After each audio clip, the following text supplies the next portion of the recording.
আচ্ছা ভাই, আমাদের আসলে যে তরুণ ক্রিকেটাররা এদের কাছে আসলে কতটা চ্যালেঞ্জিং একজন ক্রিকেটারকে জাতীয় পর্যায়ে চলে আসা? সত্যি কথা বলতে কি আপনার আমরা আসলে কারোর ভবিষ্যৎ জানি না। তো আমার মেসেজটা থাকবে এরকম, তুমি আল্লাহর উপর ভরসা করো এবং তুমি যেটা চাও তার জন্য পরিশ্রম করো। তো এই পথটা সবসময় চ্যালেঞ্জিং। কারণ আপনি দেখেন শুধু ক্রিকেটটাকে পেশা হিসাবে নেওয়া ভেরি ডিফিকাল্ট বিকজ আমাদের অনেক আনসার্টেনিটি আছে। আপনি যেমন বললেন যে ঘরোয়া লিগ হয় না। আমি যেখানে খেলবো সেখানেই যদি খেলা না হয় তখন আমার জন্য এই স্বপ্নের পেছনে ছুটাটা টাফ। আবার পারিবারিকভাবে অনেকে অসচ্ছল থাকে। বাট খেলার কিন্তু সুযোগ আছে আমি বলব। যদি যদি সে চায়, তার গোলটা যদি ঠিক থাকে এবং তার জন্য যদি সে সঠিকভাবে পরিশ্রম করে, তাহলে অবশ্যই সে তার জায়গায় একদিন আসবে। এবং যেহেতু একটা স্কিল নির্ভর খেলা আপনার ক্রিকেটটা, এবং সেই জায়গাটায় আপনার স্কিলের আসলে উন্নতি দরকার এবং সেই জায়গাগুলোতে যদি সে ভালো করে কাজ করতে পারে, তাহলে আমার মনে হয় যে সে ইনশাআল্লাহ, সে যদি তার তাওয়াক্কুলটা ঠিক থাকে, যদি আল্লাহর প্রতি তার বিশ্বাস থাকে, তাহলে পরিশ্রম করে যাক, ইনশাআল্লাহ একদিন তিনি তার কাঙ্ক্ষিত লক্ষ্যে পৌঁছে যাবেন। কিছুদিন আগে নির্বাচন শেষ হয়েছে এবং নতুন সরকার যখন আসলো তখন যখন মন্ত্রিসভা ঘোষণা করা হলো সেখানে ক্রীড়া প্রতিমন্ত্রী পদে রয়েছেন বাংলাদেশের সাবেক ফুটবলার আমিনুল হক। তিনি এসে ঘোষণা করেছেন যে এক্সট্রা কারিকুলার অ্যাক্টিভিটিস না, এই খেলাধুলাকে যেন প্রফেশন হিসেবে একজন স্টুডেন্ট নিতে পারে, সেই জন্য যা করা দরকার তার শুরু থেকে পাঠ্য বইয়ে খেলাধুলাকে ওইভাবে অন্তর্ভুক্ত করবে। এই যে ভিশনটা, এই ভিশনটাকে আপনি কিভাবে দেখেন? না, আমি তো মনে করি ভেরি পজিটিভ মুভ আর কি। যে যদি ধরেন আমরা যদি সত্যি সত্যি আপনার স্ট্রাকচারটা দাঁড় করাতে পারি, তাহলে অবশ্যই আমাদের সুযোগ আছে প্রফেশনালিজমের যে জায়গাটায়, সেখানে যেটা আমরা একটু আগেই কথা বললাম যে তাহলে একটা ছেলে হয়তো ফিউচারে সে তার একটা স্পোর্টসটাকে বেছে নিতে পারে যে সে আসলে কি হতে চায়। তো সেই জায়গাটা আমার মনে হয় যে একটা বড় বড় সুসংবাদ আমাদের জন্য। সময়ের সাথে সাথে আমরা আসলে সামনে আরও কিছু যদি দৃশ্যমান কাজগুলো দেখতে পাই এবং যদি সত্যি এটা চালু হতে পারে, তাহলে বাংলাদেশ স্পোর্টস প্রেমী যারা আছেন, যারা নিজেদেরকে স্পোর্টস ম্যান হিসাবে নিজেকে প্রতিষ্ঠিত করতে চান, তাদের জন্য আসলে অনেক ভালো হওয়ার একটা সুযোগ রয়েছে। এবার যদি আমরা আমাদের নারী ক্রিকেটের দিকে একটু ফিরে যাই, এবছর রয়েছে টি-20 বিশ্বকাপ। কিছুদিন আগে তারা কোয়ালিফাই করেছে। তো নারীদের জন্য তো আসলে ক্রিকেটটা অনেক বেশি চ্যালেঞ্জিং ছেলেদের তুলনায়। তো মেয়েদের অনেক দিনের একটা ইচ্ছা ছিল যে মেয়েদেরও একটা বিপিএল হোক।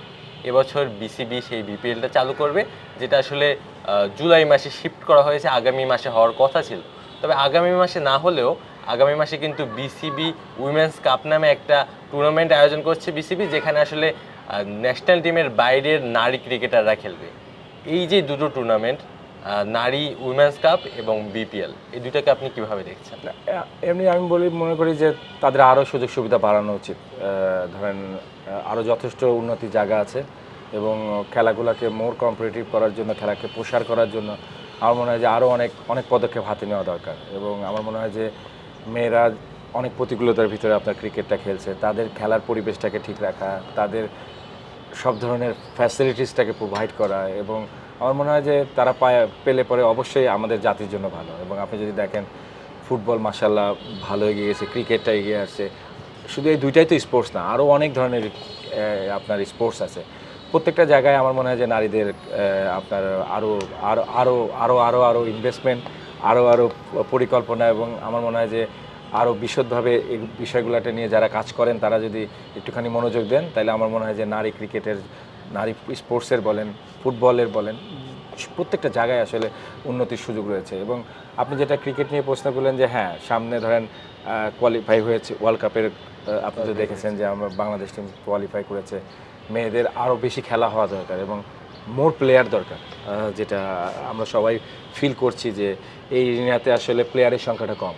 তো সেই জায়গাটায় আমার মনে হয় যে বোর্ড নিশ্চয়ই বিভিন্ন পদক্ষেপ নেবেন, যা দিয়ে আরও বেশি বেশি প্লেয়ার আসার সুযোগ করে দিবেন। আপনার একটা হাই পারফরমেন্স ইউনিট দরকার মেয়েদের, যেখানে মেয়েদেরকে নার্সারিং করা হবে ইন্টারন্যাশনালি বিল্ড করার জন্য। আবার আপনার খেলাগুলো হওয়া দরকার, প্রত্যেকটা সিজন যেন কম্পিটিটিভ ক্রিকেট ম্যাচগুলো হয়। তাহলে ওইখান থেকে অবশ্যই আপনার একটা ভিশনারির মাধ্যমে হয়তো সামনে কয়েক বছর পরে হয়তো বাংলাদেশ ওমেন্স ক্রিকেটটা হয়তো একটা অন্য উচ্চতায় পৌঁছাতে পারে। এবার যদি আপনার ক্রিকেটিং ক্যারিয়ারে একটু ফিরে যাই, বাংলাদেশ ন্যাশনাল টিমে খেলেছেন, একটা ভালো এক্সপিরিয়েন্স আছে। ডেবিউ ম্যাচেই পাকিস্তানের বিপক্ষে 3 উইকেট পেয়েছিলেন। হয়তো ওয়ানডে ক্যারিয়ারটা খুব একটা লং হয়নি, মাত্র 10টা ম্যাচ খেলেছিলেন। তবে এই যে ইন্টারন্যাশনাল ক্রিকেটটা কতটা উপভোগ্য ছিল এবং সেই প্রথম ম্যাচের এক্সাইটমেন্ট আসলে কেমন ছিল যদি স্মৃতিচারণ করতেন? সত্যি কথা বলতে কি, যেদিন থেকে খেলা শুরু করেছিলাম একটাই স্বপ্ন ছিল, দেশকে রিপ্রেজেন্ট করব এবং দেশকে জিতাতে চাই। এটা একটা আলাদা ধরনের মোটো কাজ করেছিল। বাট আমরা যখন বেছে নিয়েছিলাম আপনার পেস বোলিংটা আসলে অনেক টাফ ছিল। ইনজুরির কারণে ক্যারিয়ারটা অনেক আগেই সংক্ষিপ্ত হয়ে গেছে। বাট একটা আক্ষেপ তো আছে, অনেক বেশি ম্যাচ খেলার ইচ্ছা ছিল ইন্টারন্যাশনালি। তারপরে আপনার বাংলাদেশকে অনেক বেশি ম্যাচ জিতাতে চেয়েছিলাম। যে জিনিসটা ধরেন আমি পারিনি, সেটার অপূর্ণতার থেকে বলতে পারেন যে কোচ হয়ে আসতে চেয়েছি। যে প্রতিবন্ধকতা ছিল, কোন কোন জায়গায় আসলে প্লেয়ার স্ট্রাগল করে, কী ধরনের ট্রেনিং মেথডটা আসলে করা দরকার, আরও ভালো ক্রিকেটার হওয়ার জন্য কী কী করা দরকার, সেজন্য কিন্তু কোচিংয়ে এসেছি। বাট সেদিনের স্মৃতি যদি বলেন তাহলে আমি বলবো যে আমি সারা রাত ভালো মতো ঘুমাতে পারি নাই ম্যাচের আগের দিন। আমি যখন থেকে শুনেছি আমি ম্যাচ খেলবো, আমি অতিরিক্ত উত্তেজনায় ছিলাম। আমাকে এনিহাও ভালো করতে হবে। আমার বাবা যখন বেঁচে ছিলেন তিনি আমাকে দেখতে চাচ্ছিলেন যে আমি বাংলাদেশ টিমের হয়ে খেলবো। বাট আনফর্চুনেটলি তার কিছুদিন আগে বাবা মারা গেল। তো যখন খেলেছিলাম ডাই হার্ড বলেন, মানে যে কোনো মূল্যে নিজের সেরাটা দিতে চেয়েছিলাম। তো চিটাগংয়ের এম এ আজিজে খেলা হয়েছিল, হিউজ দর্শক। বলতে পারেন যে আল্লাহর কাছে লাখ লাখ শুক্রিয়া যে আসলে সেই দিনটা আমার জন্য অনেক ভালো ছিল। আমি 10 ওভার বল করেছি, 3টা ম্যাডেন নিয়েছি, 3 উইকেট পেয়েছি। এবং পাকিস্তান টিমের দিকে যদি আপনি সেই সময় তাকান তাহলে দেখবেন ওই সময় শোয়েব আখতার ছিল, ওয়াসিম আকরাম ছিল, ওয়াকার ইউনিস ছিল, ইনজামাম ছিল, ইউসুফ ইউহানা ছিল, আফ্রিদি ছিল, লটস অফ সুপারস্টার। সে সময় আব্দুর রাজ্জাক ছিলেন। পাকিস্তান টিমটাকে মনে করেন মাঠে তাদেরকে ঘোরাফেরাটাই আমরা বাইরে থেকে দেখতাম। মানে আমাদের কাছে এরকম ছিল যখন 2000 সালে 2001-এ যখন আমার ডেবু হয়েছে। So it was A amazing day. যেটা আপনাকে বললাম যে সারা রাত ঘুমাতে পারিনি, খেলা কখন ম্যাচ শুরু হবে সেটার অপেক্ষায় বসেছিলাম, যে ম্যাচ শুরু হলে যেন আমি বোলিং পাই। আমি ভিতরে এই ধরনের চিন্তাভাবনা ছিল যে আগে যেন আমি আমারটা শো করতে পারি। তো আনফর্চুনেটলি আমরা ম্যাচটা জিতে পাইনি। বাট ওই ম্যাচটা যদি আপনি খেয়াল করে দেখেন আমরা খুব ভালো বোলিং করেছিলাম। আমরা অলমোস্ট প্রায় 200-র ভিতরে পাকিস্তান টিমকে অল আউট করে ফেলেছিলাম। আমার বোলিং পার্টনাররা চমৎকার বল করেছিলেন। বাট আনফর্চুনেটলি আমরা ম্যাচটা জিততে পারিনি। পাকিস্তান টিমের সেই সময় আপনার বোলিং ডিপার্টমেন্ট দুর্দান্ত ছিল।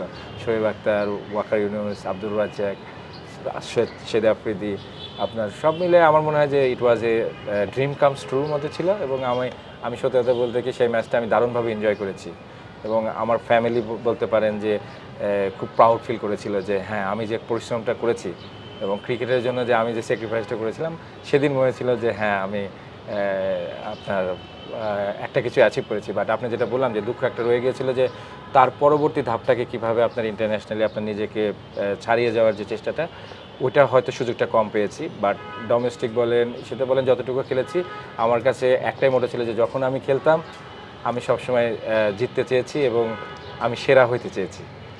সেটা হয়তো সামটাইম পেরেছি, সামটাইম পেরেনি। বাট আমার মনে হয় যে আরেকটু কিছু ম্যাচ খেলতে পারলে হয়তো সেই মানে আমি বললাম যে একটু দুঃখবোধ তো ছিলই, আরও কিছু ম্যাচ খেলতে পারলে নিজের কাছে আরও বেশি ভালো লাগবে।